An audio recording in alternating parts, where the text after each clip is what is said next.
జై శ్రీమన్నారాయణ. ఈరోజు ప్రతి ఒక్కళ్ళు వినాల్సినటువంటి, తెలుసుకోవాల్సినటువంటి ఒక అద్భుతమైన ఏకాదశి కథ గురించి తెలుసుకుందాం. అసలు ఆ ముక్కోటి ఏకాదశికి ఆ పేరు ఎలా వచ్చింది? సాక్షాత్ శ్రీ మహావిష్ణువు గరుడ వాహనదారుడై 33 కోట్ల దేవతలతో కలిసి ఈ భూలోకానికి దిగివచ్చి ఆయన ఈరోజే ఎందుకు దర్శనమిస్తారు? ఉత్తర ద్వారం వైపే ఈరోజు ఎందుకు ఆయన దర్శనం చేసుకోవాలి?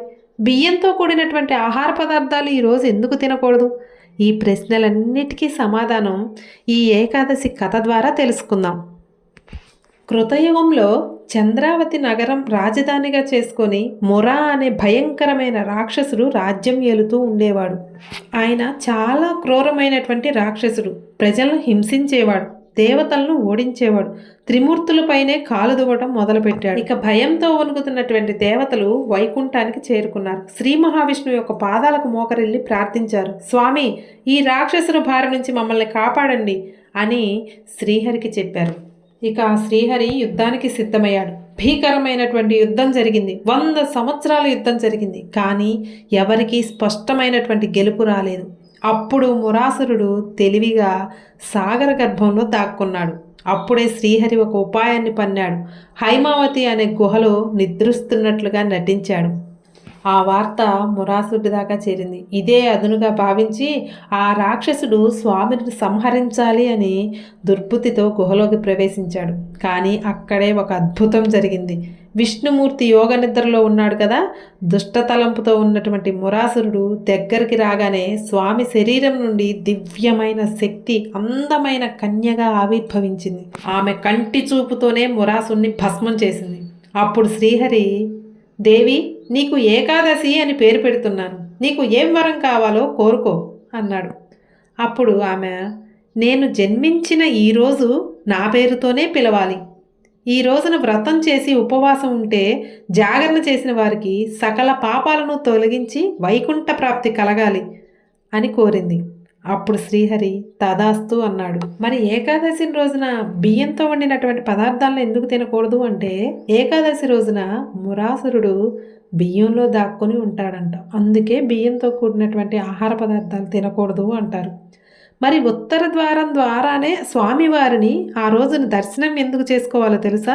దీని వెనకాల కూడా ఒక స్టోరీ ఉందండి. స్వామివారు పాల సముద్రంలో శేషతల్పంపై యోగ నిద్రలో ఉన్నప్పుడు ఆయన చెవిలో ఉన్న మలినాల నుంచి 2 భారీ రాక్షసులు ఆవిర్భవించారు.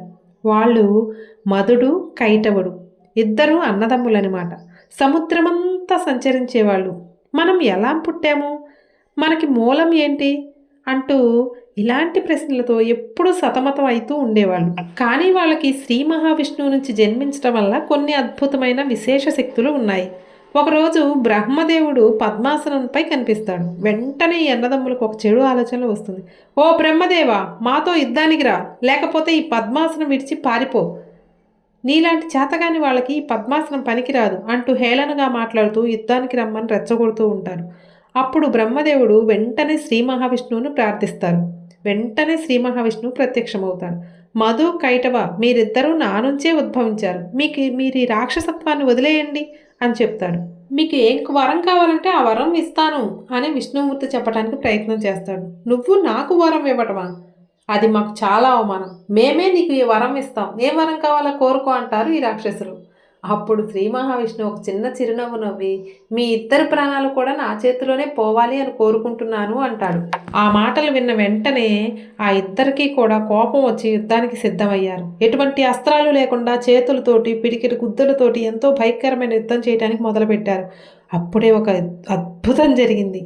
ఆ రాక్షసుడు శ్రీ మహావిష్ణువు యొక్క శరీరాన్ని స్పర్శించారు. ఒక్కసారి ఆలోచించండి. శ్రీ మహావిష్ణువు యొక్క పాదాల దర్శనం చేసుకుంటేనే యక్షులు, దేవతలు, మహాత్ములు తరిస్తారు. అలాంటిది అతని శరీరాన్ని స్పర్శిస్తే ఎంత అనుభూతి కలుగుతుంది కదా. ఒక్కసారిగా మధు, కైటవ రాక్షసులు మనసు మారిపోయింది. శరీరాన్ని తాకితేనే ఎంత ఆనందం కలిగింది. అదే వైకుంఠంలో స్వామివారితో ఎల్లవేళలా ఉంటే అని 2 కూడా శ్రీహరి ముందు మోకరిల్లారు. స్వామి, మా తప్పు మేము తెలుసుకుందాం. మాకు ఒకే ఒక్క వరం కావాలి. ఎప్పటికీ వైకుంఠంలో మీతోడే ఉండేలా మాకు వరం ఇవ్వండి అని అడిగారు. అప్పుడు శ్రీహరి ఆలోచించారు. ఆయన వీళ్ళిద్దరిని ప్రధాన ద్వారం నుంచి కాకుండా ప్రత్యేకమైన ద్వారం ద్వారా తీసుకువెళ్ళాలి అని అనుకున్నారు. అప్పుడే వైకుంఠంలో ఉన్నటువంటి ఉత్తర ద్వారాలు తెలిసారు. ద్వారపాలకులారా, ఈ ద్వారం నుండి లోపలికి వచ్చేవారిని లోపలికి రానివ్వండి అని అనుమతించారు.